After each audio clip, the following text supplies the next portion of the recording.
We all know the old trope of the tinfoil hat-wearing conspiracy theorist who believes crazy things like the government is spying on us, and the military is spraying things in the sky, and the CIA ships in the drugs.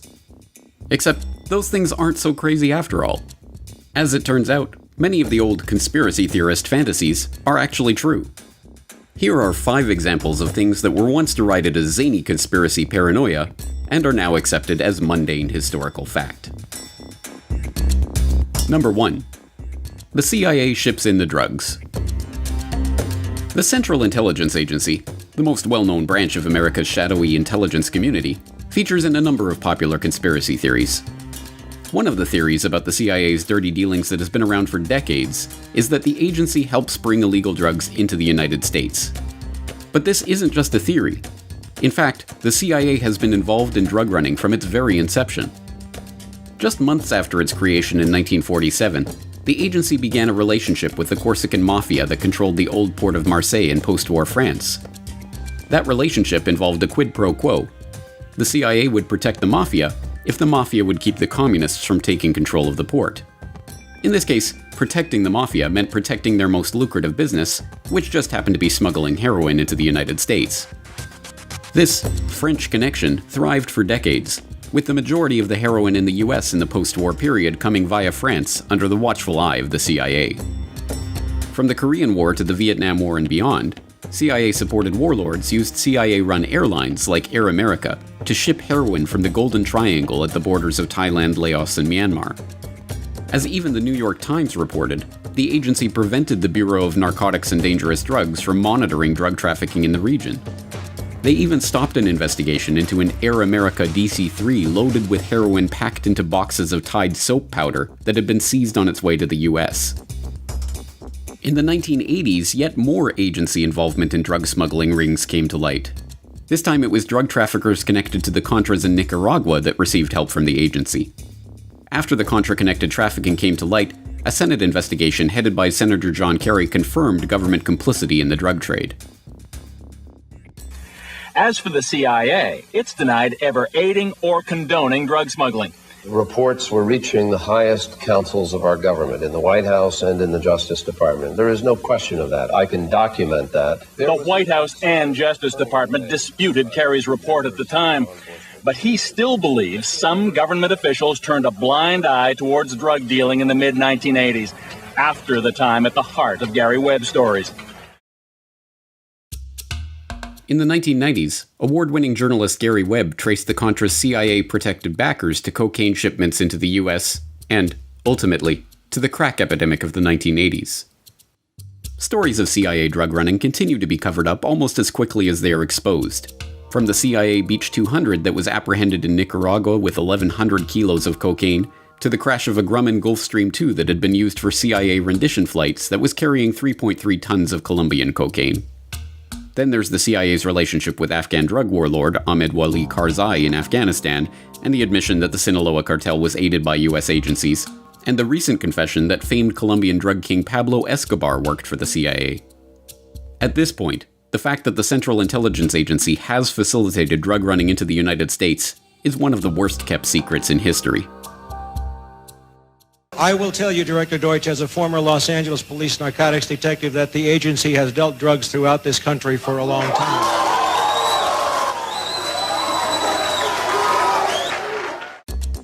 Number 2. The government is spraying us from the skies. It is incumbent on everyone who wishes to remain in the respectable, polite circles of society that they deride all chemtrail theorists as kooky fringe-nut wingbats, or whatever the ad hominem du jour is. I mean, who could actually believe that the government would ever coordinate a program to spray toxic chemicals on unwitting citizens? Except, of course, for the pesky little fact that the US government has done precisely that. Repeatedly, in fact. Like in the San Francisco Bay Area in 1950. The US Navy conducted an experiment they codenamed Operation Sea Spray, in which they secretly sprayed the population with Serratia marcescens, a rod-shaped gram-negative bacteria that just happens to be a human pathogen. And what did the Navy hope to accomplish with this experiment? Why, to determine the susceptibility of a big city like San Francisco to a bioweapon attack by terrorists, of course. And what did they actually accomplish? The death of at least one person and the hospitalization of many others. Which, I suppose, answers the experimenter's question, doesn't it? Are San Franciscans susceptible to a bioweapon attack by terrorists? Well, yes, evidently. Assuming by the word terrorist you mean the US Navy.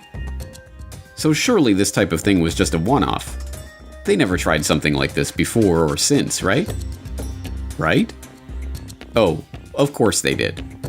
Like in 1953, when the US Army secretly dumped a carcinogen on unknowing Canadians in Winnipeg and Alberta as part of a Cold War weapons test. In fact, in 1977, the US Army confirmed that they conducted 239 germ warfare tests in open air between 1949 and 1969, using the public as human guinea pigs in New York, San Francisco, Key West, and numerous other cities. But don't worry, everyone. I'm sure the government wouldn't be doing anything like this to the unaware masses today. That's just crazy talk. KSLA News 12 discovered chemtrails are even mentioned by name in the initial draft of House Bill 2977 back in 2001 under the Space Preservation Act. But the military denies any such program exists. Jeff Farrell, KSLA News 12 reporting. And, it turns out until 9 years ago, the government had the right under U.S. law to conduct secret testing on the American public under specific conditions. Only a public outcry repealed part of that law, with some exceptions. Number 3. Governments stage terror attacks. Over the last decade, internet conspiracy analysts have brought the term false flag to the public consciousness. In naval warfare, a false flag refers to an attack where a vessel flies a flag other than their true battle flag before engaging their enemy. It is a trick, designed to deceive the enemy about the true nature and origin of an attack, and it has been used over and over by government after government for hundreds of years in order to motivate their people for war. In the 1780s, Swedish King Gustav III, looking to start a war with Russia in order to shore up his own domestic political power, dressed some of his own troops in Russian military uniforms and ordered them to attack a Swedish outpost on the Russian border. The ruse worked, and the Swedes, outraged at this supposedly Russian attack, gave the king the authority to launch a defensive war. In 1931, the Japanese were looking for a pretext to invade Manchuria. On September 18th of that year, a lieutenant in the Imperial Japanese Army detonated a small amount of TNT along a Japanese-owned railway in the Manchurian city of Mukden. The act was blamed on Chinese dissidents and used to justify the occupation of Manchuria just 6 months later. When the deception was later exposed, Japan was diplomatically shunned and forced to withdraw from the League of Nations. In 1954, the Israelis hired a number of Egyptian Jews to plant bombs in American and British cinemas, libraries, and other civilian targets to be blamed on the Muslim Brotherhood or other malcontents. The plan, known as the Lavon Affair, was part of an effort to convince the British to retain their military presence in the occupied Suez Canal zone. Several bombings took place, but the British were ultimately forced out after Nasser nationalized the canal in 1956. In August 1964, the USS Maddox, a US destroyer on patrol in the Gulf of Tonkin, believed it had come under attack from North Vietnamese Navy torpedo boats, engaging in evasive action and returning fire. The incident led to the Gulf of Tonkin resolution authorizing President Johnson to begin open warfare in Vietnam. It was later admitted that no attack had occurred, and in 2005 it was revealed that the NSA had manipulated their information to make it look like an attack had taken place. In June 1967, the Israelis attacked the USS Liberty, a US Navy technical research ship conducting maneuvers off the coast of Egypt. The ship was strafed relentlessly for hours in an attempt to blame the attack on Egypt and draw the Americans into the Six-Day War, but amazingly the crew managed to keep the ship afloat. In 2007, newly released NSA intercepts confirmed that the Israelis knew they were attacking an American ship, not an Egyptian ship, as their cover story has maintained. In the fall of 1999, a wave of bloody apartment bombings swept through Russian cities, killing 293 people and causing widespread panic. Although blamed on Chechen terrorists, later that month FSB agents were caught planting the exact same type of bombs as in the other blasts. The government claimed that the FSB bomb was part of a security exercise, but the terror hysteria of the apartment bombings were used to justify Russian aggression in Chechnya and win public approval for a full-scale war. Russian troops entered Chechnya the next month. In 2001, attacks in New York and Washington were blamed on al-Qaeda as a pretext for invading Afghanistan. In the months leading up to the event, American negotiators had warned Afghanistan's Taliban that they were interested in securing right-of-way for proposed pipeline projects, and the US would achieve this with either a carpet of gold or a carpet of bombs. The Bush administration's first major national security directive, NSPD-9, a full-scale battle plan for the invasion of Afghanistan, including command and control, air and ground forces, and logistics, was drafted and sitting on the president's desk to be signed off on September 4th, 2001, 7 days before the 9/11 attacks. The invasion proceeded as planned in October. Naturally, mainstream commentators have to pretend that false flags and staged terror incidents are ludicrous flights of fancy that have no historical precedent. Unless they're talking about one of their enemies, like Russia staging a false flag incident. Then it's perfectly acceptable. Number 4. The CIA ran mind control experiments on unwitting Americans. Ever hear the theory that the government abducted people against their will and experimented on them to study mind control techniques and mind-altering chemicals? Well, it isn't a theory, it's a documented fact. The US government did run just such a program, dubbed Project MKUltra, and it was exposed in the 1970s. Or, at least parts of it were. What we don't know about Project MKUltra and its affiliated sub-projects could probably fill several warehouses with books, but what we do know is voluminous and scary enough. The formerly top-secret program was as horrific as any dystopian fantasy ever devised, and is now openly acknowledged and documented. Even the Wikipedia article on the subject admits that the project was completely illegal, employed unwitting test subjects, and attempted to manipulate people's mental states and alter brain functions through the surreptitious administration of drugs, especially LSD and other chemicals, hypnosis, sensory deprivation, isolation, verbal and sexual abuse, and other forms of torture. Some aspects of the MKUltra nightmare are relatively well known by now. One series of experiments, presided over by Sidney Gottlieb, involved administering LSD to unwitting Americans, including mental patients, prisoners, drug addicts, and prostitutes. This included Operation Midnight Climax, in which unsuspecting men were drugged and lured to CIA safe houses by prostitutes on the CIA payroll. Their sexual activity was monitored behind one-way mirrors and used to study the effect of sexual blackmail and the use of mind-altering substances in field operations. Another experiment, dubbed MKUltra Subproject 68, was overseen by the esteemed psychiatrist Dr. Ewan Cameron. This subproject involved Dr. Cameron using LSD, paralytic drugs, electroshock therapy, and drug-induced comas to attempt to wipe patients' memories and reprogram their psyche. When brought to light, the program was identified as an attempt to refine methods of medical torture for the purpose of extracting information from unwilling sources, and condemned. Lawsuits regarding the blatantly illegal experimentation conducted by Cameron continue to this day.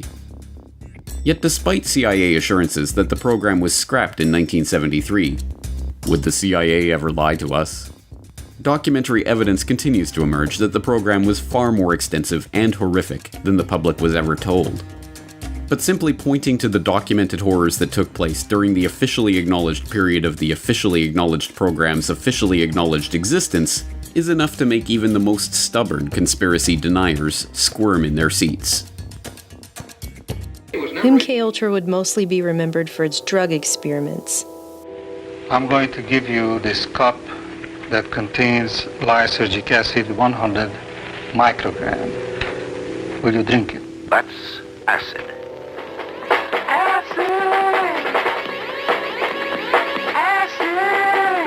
Characterized by hallucinations, illusions, distortions of perception and thinking. John Gittinger, recently retired chief psychologist for the CIA. We could disable a whole city by putting a very small amount in a water supply.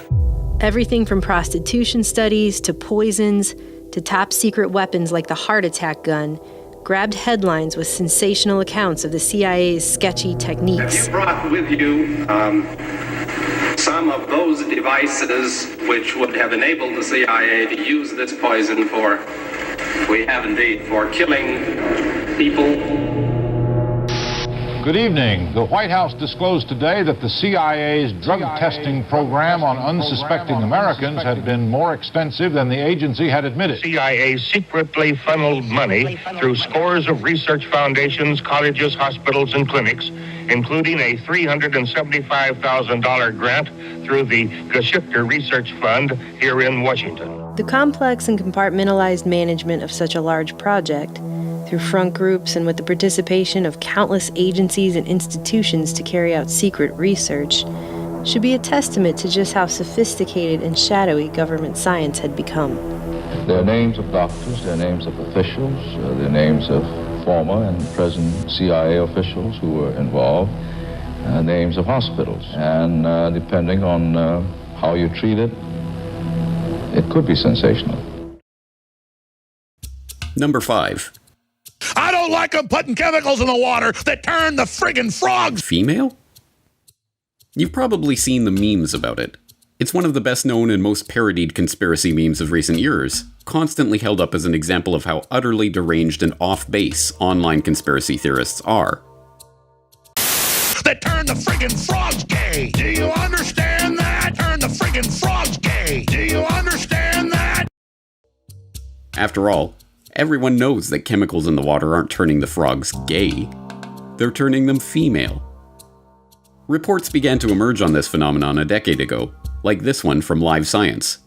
Pesticide turns male frogs into females, which points out that scientific research is demonstrating that a commonly used pesticide known as atrazine can turn male frogs into females that are successfully able to reproduce. Atrazine, it turns out, is a weed killer used primarily on corn crops and can cause sexual abnormalities in frogs, such as hermaphroditism, having both male and female sex organs. The study from 2010 further discovered that atrazine's effects are long-lasting and can influence reproduction in amphibians.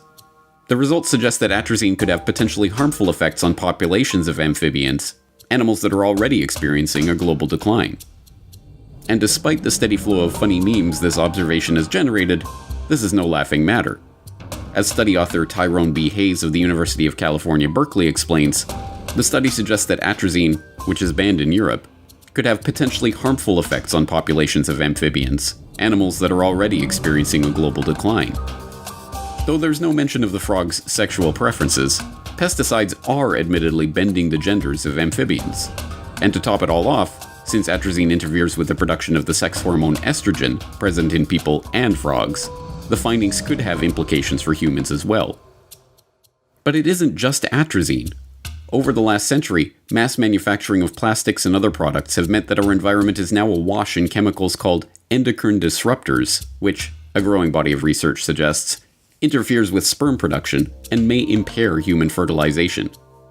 These chemicals may be one of the reasons that sperm counts are undergoing a dramatic drop in developed countries and other issues with men's health, including testicular cancer, undescended testes, and low sperm count. That's actually a pretty big deal. But I guess if you want to make trendy hipsters laugh, just tell them these completely admitted scientific facts about the pesticide that are wreaking untold havoc on our environment, and then do your best impression of a loudmouth Texan ranting about gay frogs.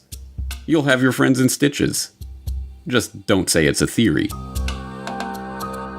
In conclusion, in truth, there are many more examples of conspiracy theories that turned out to be true. From the US government knowingly injecting poor black sharecroppers with syphilis, to the CIA heart attack gun, to the anonymous letter that the FBI wrote to Martin Luther King urging him to kill himself. So, what other not-so-theoretical conspiracy theories do you know of? Let us know in the comments below. There has never been a conspiracy in this country.